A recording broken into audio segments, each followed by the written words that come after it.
You have less time to make your case to voters than any candidate in modern American history.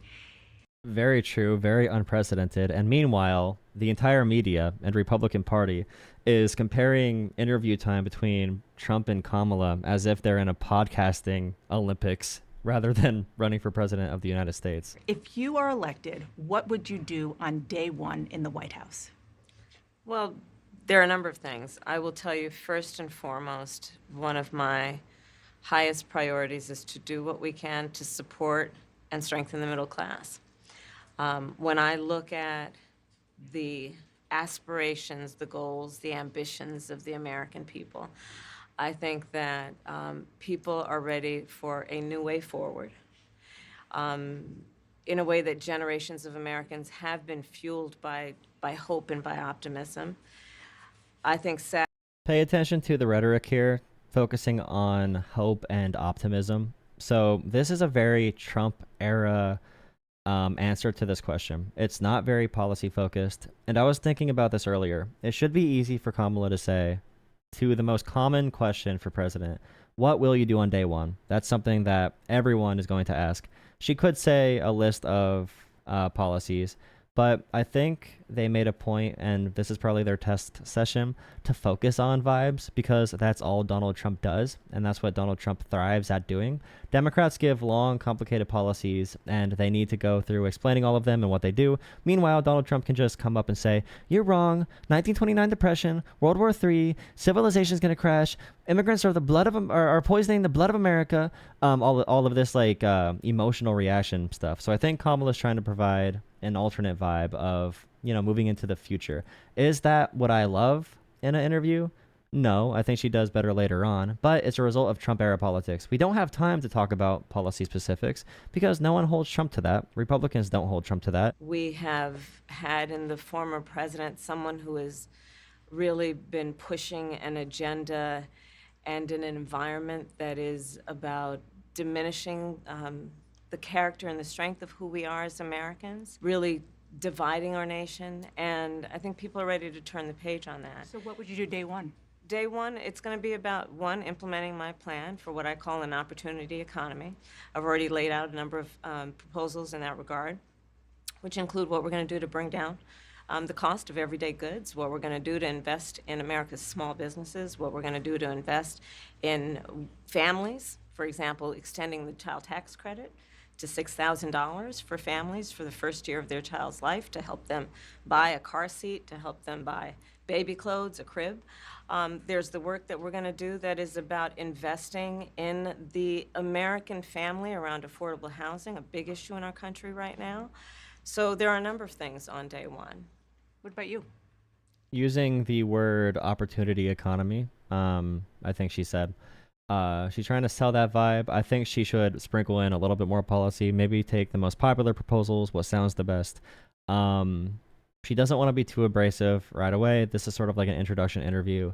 I would grade it so far like a 5 out of 10, 6 out of 10. I don't love it, but she is warming up to it. She's not going to be a great one-on-one interviewer, but I will say Trump is graded on a curve with this. Trump is in the core of the earth, drowning in lava with the standards. So nothing she says here is going to be anywhere near Trump. She's going to be a million times better than Trump in every regard. How am I going to deal with inflation? Well, if America doesn't die because of Kamala Comrade Communist Harris, I'm just going to decrease prices. That's like Donald Trump's plan after he says Harris has no plans. We're going to decrease. We're just going to do it. I'm for good things. I'm against bad things. That's what Trump says. Don't judge her on the same scale. Or judge her on the same scale. Then she'll sound like, she'll sound like Obama compared to Trump. She'll sound like, I don't even know. That's too close of a comparison. Well, I'm excited about this agenda, too. As I said, the idea of inspiring America to what can be. And I think many of these things that the vice president's proposing are things that we share in values. And the child tax credit is one we know that reduces childhood poverty by a third. We did it in Minnesota to have a federal partner in this. Unbelievable, I think, in the impact that we can make. You talked about. And Tim Walz comes in, giving a more succinct answer. Saying everything Kamala said, but in 1/10 of the time. I think she should do a combination of what Tim Walz said there with what she said. So make it about vision, but also be straight to the point on policy. You don't need the answer to meander on forever. About, you call it the opportunity economy. You are well aware that right now many Americans are struggling. There's a crisis of affordability. One of your campaign themes is we're not going back. But I wonder what you say to voters who do want to go back when it comes to the economy specifically, because their groceries were less expensive, housing was more affordable when Donald Trump was president. Well, let's start with the fact that when Joe Biden and I came in office, during the height of a pandemic, we saw over 10 million jobs were lost. People, I mean, literally, we were all tracking the numbers. Hundreds of people a day were dying because of COVID. Thousands of people a day. The economy had crashed. In large part, all of that because of mismanagement by Donald Trump of that crisis. You just can't take that long to get to your conclusion and to your point. You can say that, you know, our administration took over from Donald Trump at the peak of COVID-19 with hundreds of thousands of people dying, and our economy and supply chains were a mess. And navigating through this crisis, and she gets to this at some point, but it just goes on too long. It makes it easier to clip.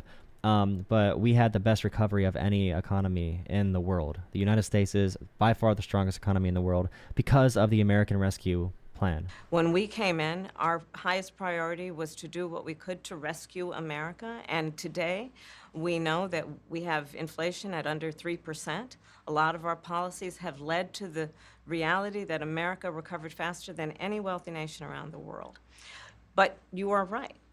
Prices, in particular for groceries, are still too high. The American people know it, I know it, which is why my agenda includes what we need to do to bring down the price of groceries. For example, dealing with an issue like price gouging, what we need to do to extend the child tax credit to help young families be able to take care of their children in their most formative years, what we need to do to bring down the cost of housing.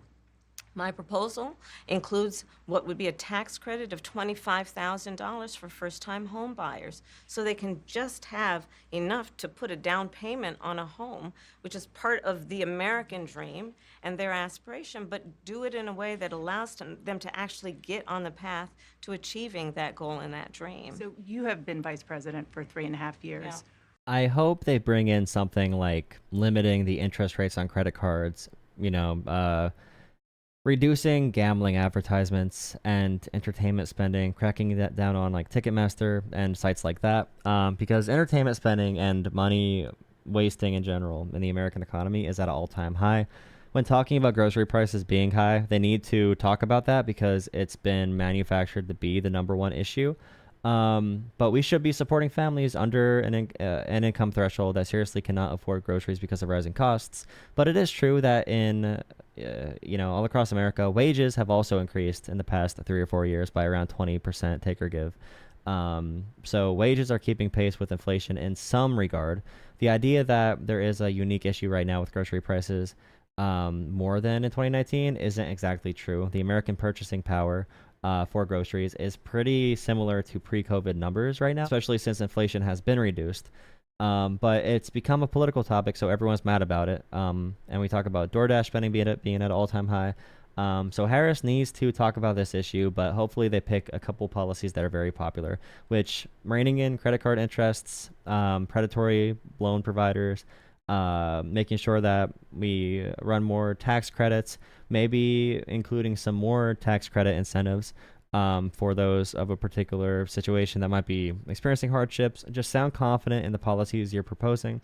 Those things can all be popular. Price gouging, if you're a policy wonk, you might be like, oh, how's that going to work?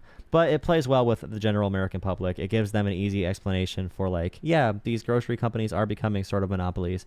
And she should say antitrust stuff as well. These corporations are becoming monopolies. They're increasing costs faster than inflation is rising, because if they increased it only with inflation, grocery costs would be matching wages. But these companies are going for a little bit too much. And I know they talk about profit margins being too slim for grocery companies, but there are a lot of people that make a lot of money, and she's not going to say this and probably shouldn't, but there's many people making a lot of money out of the grocery industry. Even if they operated on a profit neutral basis, which I know is not realistic, but if they're profit neutral, there would still be shareholders and CEOs and boards making millions and millions and millions of dollars. The idea in America that something like groceries, which is a necessity, needs to be a forever growing enterprise that turns over billions and billions in profits is not a standard we can uphold forever. That culture needs to change. There's no reason those companies need to have huge profits because the people running those companies already are making millions of dollars. The workers of the companies are making money. And we need to find a way to move into the future without having that be a necessity. So price gouging, is it a thing? Yeah. Would the policy work? I don't know. And also, who cares? Because it sounds really popular. People really like the idea of holding companies accountable when they extort people. The steps that you're talking about now, why haven't you done them already?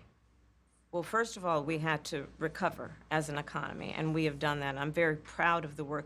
Now, don't even go into this, all right? All you got to do is say, if you look back at every one of these issues, child tax credit, if you look back at immigration, if you look at anything to do with recovering from COVID, supporting American workers, supporting unions, you can find a vote where all Democrats tried passing it, but Republicans blocked it. We cannot unilaterally do this as, you know, an administration. We tried doing these changes, but Republicans stopped it. And not only did they try to stop it, but when we passed the bipartisan infrastructure bill, guess what? Republicans voted against it. And now you see Republicans taking credit for the money that's been given to their state's infrastructure. We are happy to be helping American people with those bills, but I wish Republicans would support it because then we would have gotten these initiatives done. And I plan to get it done as president, especially now that I see all of this new support for these policies that apparently wasn't there before. That is... Now, don't say it like that exactly, but that tone coming out like that sounds a lot better than just saying we had to first recover. Just go into the actual point. We passed great policies that helped America recover, and Republicans stopped us. They prevented us from taking it further and doing even better than we did. Work that we have done that has brought inflation down to less than 3%. The work that we have done to cap the cost of insulin at $35 a month for seniors. Donald Trump said he was going to do a number of things, including allowing Medicare to negotiate drug prices. Never happened. And also for the $35 a month insulin, we need to pay attention to the actual implication and application of what she said. Donald Trump did pass $35 insulin for those that were in Medicare Part D, I believe. So therefore, if you're on Medicare and you're rich and you can afford the upgraded Medicare, you can have capped insulin costs at $35 under Trump. Biden rolled that back because they wanted to give it to everyone. So now under Biden-Harris, they were able to pass so that every person on Medicare would have their insulin costs capped at $35. Trump's was only for the privileged that are paying more for Medicare Advantage and other supplementary plans to Medicare. Harris and Biden made it for every single person, including the poor who are on Medicare. So I think that is a useful thing to bring up. And also makes you sound like you know what you're talking about. You know, talk about Medicare Part D. Those who are on Medicare understand it. And yeah, I think you can go into that more. We did it. So now, as I travel in the state of Georgia and around our country, the number of seniors that have benefited, I was in Nevada recently, a grandmother who showed me her receipts. And before we capped the cost of insulin for seniors at $35 a month, she was paying hundreds of dollars, up to thousands of dollars. I want you to pay attention how her tone shifts. So when Kamala Harris goes into something more personal, which is more in her wheelhouse, she sounds a lot better talking on the campaign trail. She might not be great at one-on-one interviews, which is why she probably shouldn't do them. You know, do what you're good at. Set your own pace. Talk directly to voters. You don't need to play into the reality TV show of CNN, which, by the way, CNN had the headline, "We're all what you all been waiting for. You know, this is what you've all been waiting for." Like it's a UFC WWE matchup. They're presenting it like a reality TV show, and you wonder how Donald Trump won in the United States for the presidency. But when Kamala gets into the personal story of her talking to voters, her confidence comes out. She's talking much faster. She's very sure of herself and that experience. Focus on those points. Anchor your answers to your strong suits. Kamala's team should be taking this area right here and evaluating it. Negotiate drug prices. Never happened. We did it. So now, as prices never happened, we did it. So now, as I travel in the state of Georgia and around our country, the number of seniors that have benefited. I was in Nevada recently, a grandmother who showed me her receipts. And before we capped the cost of insulin for seniors at $35 a month, she was paying hundreds of dollars, up to thousands of dollars a month for her insulin. She's not doing that any You longer. maintain Bidenomics is a success. I maintain that when we do That's such a bad question. That's such a, oh, I hate that question so much. So you maintain that Bidenomics is a success. They really used the buzzword Bidenomics. That physically hurts me.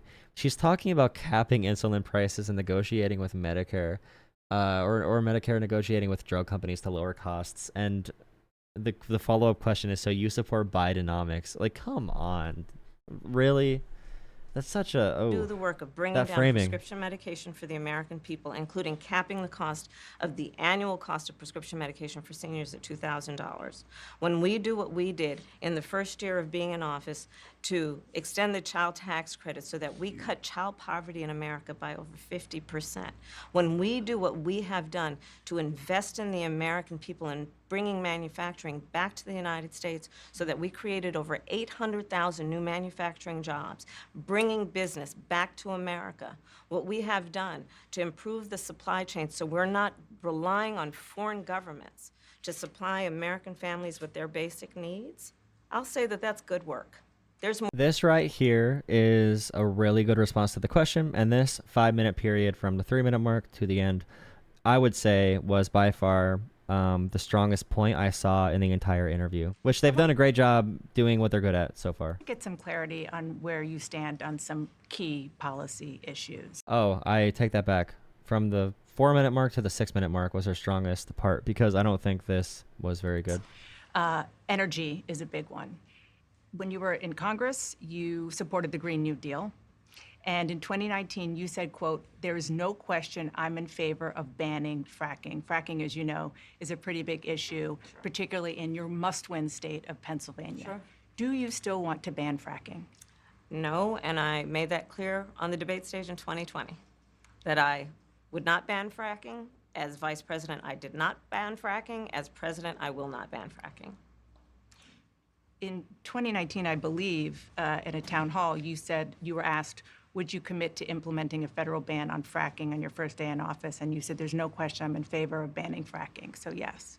So it changed in that campaign? That was Kamala trying to appeal to the Bernie side and more progressive side of candidates on that debate stage, which is why I think she ultimately did not do good, because she tried taking that stance, and I don't think she genuinely believed those positions, which isn't great. But she can talk about how in government, you don't always get to run on your most ideal position. So you want to find consensus. You believe someday we can have a future where clean energy dominates, and we're able to protect our environment and have very low energy costs. But as long as energy costs will go up if we ban fracking or reduce it too much, she would not take that step. She'll not, Kamala Harris will not do anything that will cause Americans to pay more for energy. And then follow up by saying that as vice president, and she's going to say this now, but follow up after that by saying, as vice president, I signed the tie-breaking vote to increase leasing for drilling in America. And America right now is leading the entire world in gas and oil production, which is 100% a true fact that is happening. We are topping our records in the amount of oil we are drilling. The idea that Trump said we need to drill more oil is laughable. Drill, baby, drill. Drill what? We're already at max capacity. We're beating everyone in the world at drilling oil. So yeah, you have those points to bring up here. You're not going to seem super genuine. Don't try to evade the question so much. You should try to own it a little bit, and also just give your vision for the future. Say what you did in office. So this part is going to be hard for her regardless. It's going to be a very, hard point to get through in different debates and interviews. But we also have Donald Trump, who is like pro-choice and pro-child tax credit and like pro-communism now. So I'm not sure how much that'll matter in the grand scheme.